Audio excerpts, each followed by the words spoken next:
दोस्तों, जरा एक पल के लिए सोचिए। आपने कुछ खाया और कुछ ही घंटों बाद आपके पेट में तेज दर्द शुरू हो गया, उल्टी जैसा लगने लगा, दस्त होने लगे और शरीर अचानक कमजोर पड़ गया। आपको समझ ही नहीं आया कि ये क्या हो गया। दोस्तों, ये फूड पॉइजनिंग का संकेत हो सकता है। और आज के समय में ये समस्या पहले से कहीं ज़्यादा कॉमन हो चुकी है, क्योंकि हमारी लाइफस्टाइल, बाहर का खाना और हाइजीन की आदतें काफ़ी बदल चुकी हैं। दोस्तों, फूड पॉइजनिंग एक ऐसी स्थिति है जिसमें दूषित या संक्रमित खाना हमारे शरीर में जाकर डाइजेस्टिव सिस्टम को प्रभावित करता है। जब हम ऐसा खाना खाते हैं जिसमें बैक्टीरिया, वायरस या टॉक्सिन्स मौजूद होते हैं, तो ये हमारे पेट में जाकर इन्फेक्शन पैदा करते हैं और फिर धीरे धीरे सिम्टम्स दिखने लगते हैं। कई बार इसका असर 2-3 घंटे में दिख जाता है और कई बार 24-48 घंटे बाद भी महसूस होता है। इसलिए कई लोगों को समझ ही नहीं आता कि आखिर प्रॉब्लम किस चीज़ से हुई। दोस्तों, अब सबसे ज़रूरी बात, आखिर फूड पॉइजनिंग होता किस चीज़ से है? पहला और सबसे कॉमन कारण है बासी खाना, जैसे रात का बचा हुआ खाना जिसे सही तरीके से स्टोर नहीं किया गया या कई बार बार बार गर्म करके खाया गया। ऐसे खाने में बैक्टीरिया बहुत तेज़ी से बढ़ते हैं और यही बीमारी की सबसे बड़ी वजह बनते हैं। खासकर गर्मियों में ये खतरा और ज़्यादा बढ़ जाता है, क्योंकि गर्म तापमान बैक्टीरिया के बढ़ने के लिए आइडियल होता है। दोस्तों, दूसरा बड़ा कारण है स्ट्रीट फूड या खुला खाना, जैसे गोलगप्पे, चाट, कटे हुए फल, खुली मिठाइयाँ या ऐसा खाना जो लंबे समय तक खुले में रखा रहता है। इन पर मक्खियाँ बैठती हैं, धूल मिट्टी लगती है और यही जर्म्स खाने के साथ हमारे शरीर में चले जाते हैं। कई बार स्वाद अच्छा होता है, लेकिन हाइजीन खराब होने की वजह से शरीर पर उसका असर बहुत बुरा पड़ता है। दोस्तों, तीसरा कारण है अधपका खाना। खासकर चिकन, एग, फिश या मीट अगर पूरी तरह से पका हुआ नहीं है तो उसमें हार्मफुल बैक्टीरिया मौजूद रहते हैं, जैसे सैल्मोनेला या ई कोलाई, जो सीधे पेट में जाकर इन्फेक्शन पैदा करते हैं। यही वजह है कि कई बार नॉनवेज खाने के बाद लोगों को तुरंत पेट खराब होने की समस्या हो जाती है। दोस्तों, चौथा कारण है गंदा पानी या कंटैमिनेटेड वाटर। अगर आप अनफिल्टर्ड या अनसेफ पानी पीते हैं, सड़क किनारे का पानी इस्तेमाल करते हैं या बिना उबला हुआ पानी पीते हैं, तो उसमें मौजूद जर्म्स आपके डाइजेस्टिव सिस्टम को प्रभावित करते हैं और फूड पॉइजनिंग का कारण बनते हैं। कई बार पानी साफ दिखता है, लेकिन उसमें इनविजिबल बैक्टीरिया होते हैं जो नुकसान पहुंचाते हैं। दोस्तों, पांचवा कारण है हाइजीन की कमी।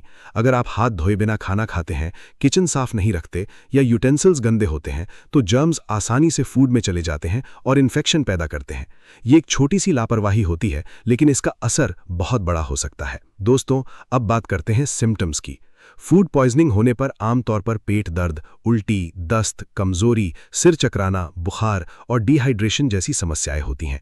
कई बार हालत इतनी खराब हो जाती है कि व्यक्ति खड़ा भी नहीं रह पाता और शरीर पूरी तरह थका हुआ महसूस करता है। खासकर बच्चों और बुजुर्गों में ये समस्या ज्यादा खतरनाक हो सकती है, क्योंकि उनका इम्यून सिस्टम कमजोर होता है। दोस्तों, अब सबसे जरूरी हिस्सा, इसका सल्यूशन क्या है? अगर आपको हल्का फूड पॉइजनिंग हुआ है तो सबसे पहले अपने शरीर को हाइड्रेट रखना बहुत ज़रूरी है।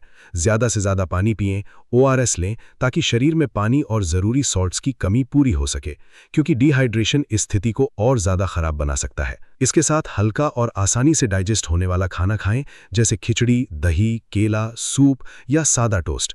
ये फूड्स पेट पर ज़्यादा दबाव नहीं डालते और शरीर को रिकवर होने में मदद करते हैं। हैवी, ऑयली और स्पाइसी खाना कुछ समय के लिए अवॉइड करना बहुत ज़रूरी होता है, क्योंकि ये स्थिति को और बिगाड़ सकता है। दोस्तों, आराम करना भी बहुत ज़रूरी है, क्योंकि जब शरीर इन्फेक्शन से लड़ रहा होता है तो उसे एक्स्ट्रा एनर्जी की ज़रूरत होती है। अगर आप रेस्ट नहीं करेंगे तो रिकवरी धीमी हो सकती है और कमज़ोरी ज़्यादा महसूस होगी। इसलिए कुछ समय के लिए शरीर को पूरा आराम देना ज़रूरी है। दोस्तों, कुछ घरेलू उपाय भी मदद कर सकते हैं, जैसे अदरक वाली चाय, नींबू पानी या हल्का नमक चीनी घोल।